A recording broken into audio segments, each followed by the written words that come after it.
बिस्मिल्लाहिर्रहमानिर्रहीम। अस्सलामुअलैकुम वरहमतुल्लाहि वबरकातुह। आप देख रहे हैं हमारा यूट्यूब चैनल लर्न कुरान और ईमान बनाने के 3 तरीके। आइए आपके साथ शेयर करती हूँ कि अल्लाह तबारक व तआला की बड़ाई की तरफ दावत देना, सिला रहमी करना।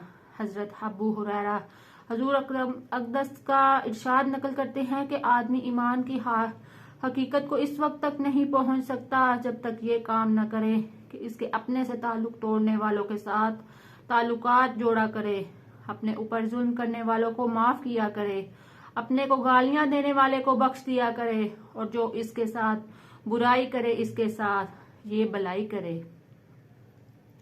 ईमान की हलावत हासिल करने का तरीका हदीस में बताया गया है कि निगाह किसी गलत जगह लग जाए जहां अल्लाह तबारक व तआला ने मना फरमाया है, वहां लगते ही निगाह हटा दी जाए।